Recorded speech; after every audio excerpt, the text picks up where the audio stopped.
kasih Bu atas kesempatannya dan waktunya untuk membantu saya untuk melaksanakan wawancara di dalam hal melaksanakan tugas LK 1.2 peta eksplorasi penyebab masalah. Adapun mengapa motivasi belajar peserta didik kita di sini rendah?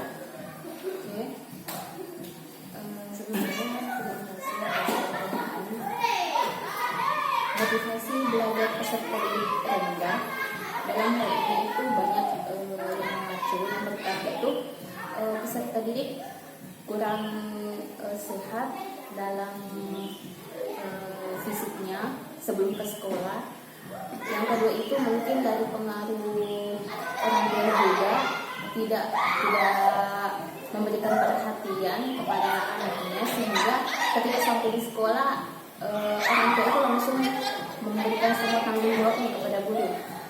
Kemudian dari segi guru juga cara menyampaikan di sekolah mungkin dalam pembelajaran kurang tepat atau tidak maksimal, sehingga anak-anak mudah bosan dalam proses pembelajaran kelas. Materinya yang diambil kemarin itu dan hari ini lagi itu lagi yang ada pembelajarannya. Jadi anak-anak itu biasa bingung ya dalam proses pembelajarannya.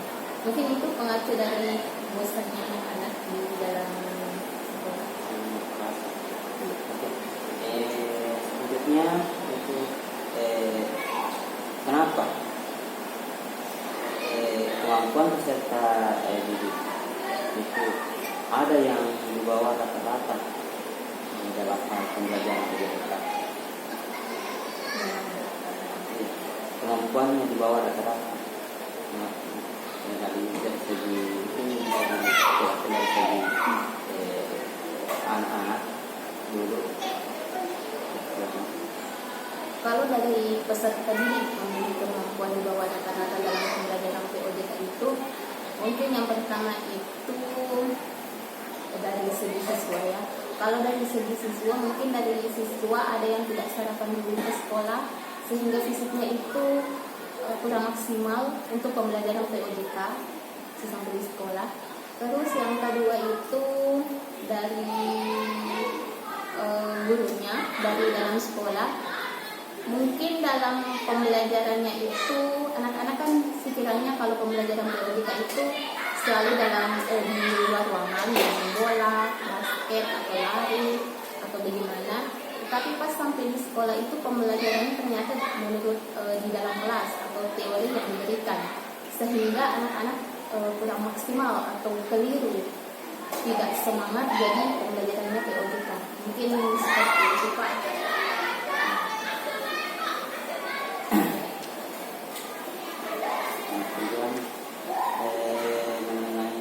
Bagaimana hubungan komunikasi guru dengan orang tua siswa terkait dengan pembelajaran di sekolah, hubungannya?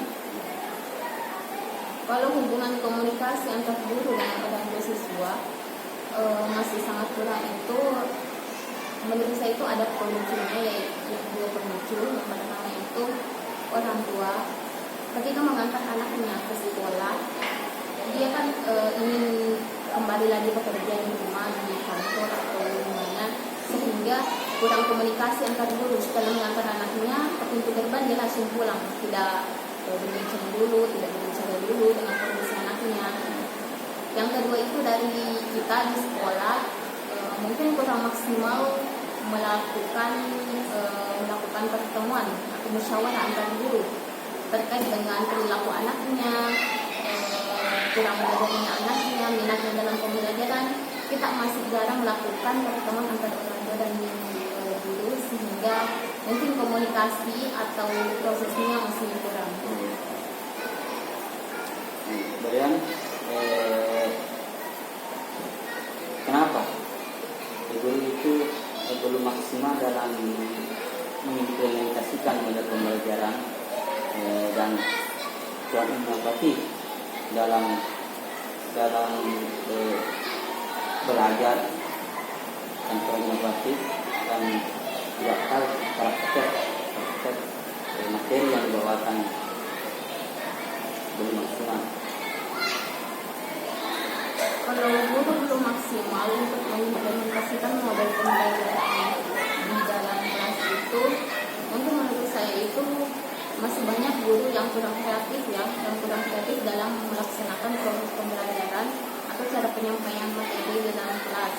Mungkin dia yang pertama mengambil pembelajaran model pembelajaran problem based learning itu kan menggunakan model pembelajaran kelompok, tapi masih ada guru yang tidak melakukan pembelajarannya itu dalam kelompok sehingga pembelajarannya itu masih keliru, sehingga tidak sesuai dengan model pembelajaran dan apa yang diajarkan di dalam kelas. Mungkin seperti itu. Bagaimana pelatihan apa pelatihan yang diikuti guru?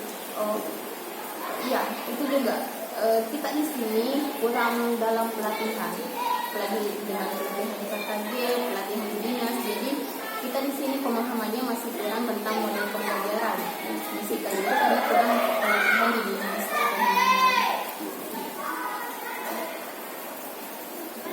Selanjutnya, kenapa guru itu belum memaksimalkan penggunaan media atau teknologi dalam melakukan pembelajaran itu di sekolah?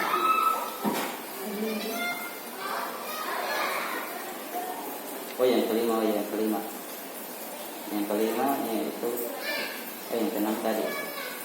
Selanjutnya, mengapa konsep penyampaian guru itu kurang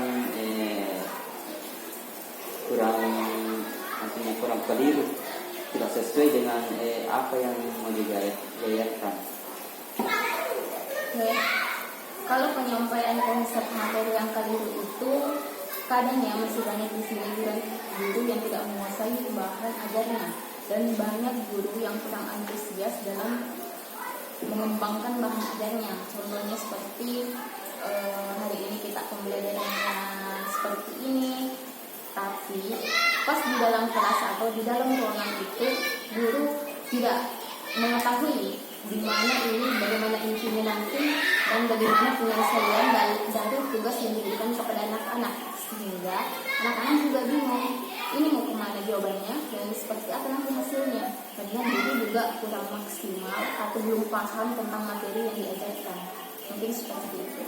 Bagaimana anak pada saat itu mengikuti pelajaran? Apa dia merasa antusias atau senang pada saat mengikuti pelajaran?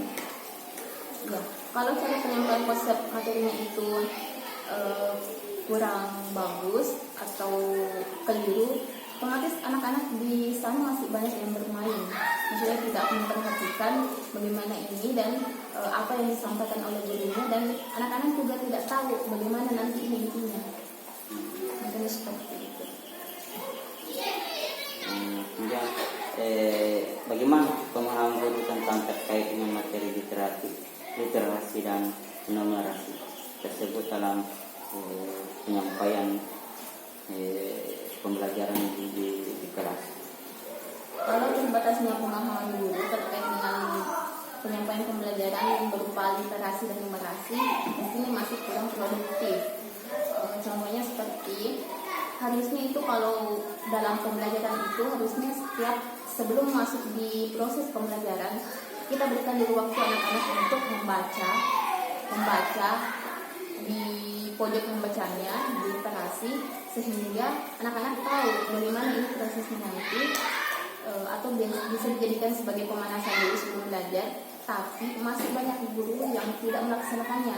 Dia langsung masuk di pembelajaran. Anak-anak hari ini kita ini dia tidak paham. Harusnya kita memberikan dulu waktu anak-anak untuk membaca. Ya, mungkin itu.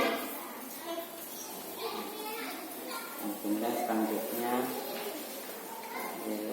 mengenai tentang guru itu belum melaksanakan atau memanfaatkan model-model pembelajaran teknologi di dalam menerapkan pembelajaran di kelas? Kalau guru belum memanfaatkannya untuk teknologi di dalam pembelajaran itu, mungkin dari segi kami di sini bahwa masih banyak yang belum mengetahui bagaimana caranya menggunakan alat teknologi itu. Terus yang kedua itu, kita ini disediakan hanya satu LCD atau proyektor dan laptop, dan ketika kita ingin memberikan pelajaran kepada anak-anak untuk menggunakan LCD, PowerPoint, kita kurang, misalnya satu saja, sedangkan yang membutuhkan itu ada 6. Jadi kita memberikan lagi kesempatan kepada yang lain, sehingga anak-anak juga tidak tahu bagaimana cara penggunaannya. Mungkin seperti itu. Kemudian yang kedua itu anak-anak, apalagi anak-anak tidak paham tentang teknologi itu karena minimnya yang mempunyai alat tersebut. Contohnya laptop, masih kurang yang mempunyai laptop pribadi, sehingga anak-anak juga tidak tahu bagaimana cara menggunakannya, bagaimana untuk digunakan. Mungkin itu karena di sini juga jauh dari perkotaan, terpencil, bisa dibilang begitu. Jaringannya bagaimana? Kalau jaringan di sini itu kurang maksimal, hanya ada satu jaringan atau ponsel. Kalau untuk yang lain belum, Excel atau maksudnya jaringan internetnya bagus di sini? Iya, signalnya bagus. Lumayan. Kemudian guru di sini semuanya sudah lancar menggunakan dan pemahamannya dalam tentang menggunakan teknologi itu sudah paham dan sudah lancar di sini.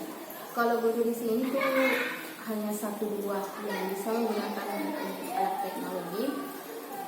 Karena dikarenakan ada juga yang usianya sudah 50 ke atas, sudah kemampuannya sudah untuk belajar atau untuk menggunakan IT itu sudah minim, jadi kurang, hanya 1-2 orang yang mampu. Tapi di sini dia juga antusiasme untuk belajar luar biasa, jadi mungkin ada kesempatan lah untuk belajar bersama. Terima kasih atas kesempatannya mengenai wawancara ini. Terima kasih Bu.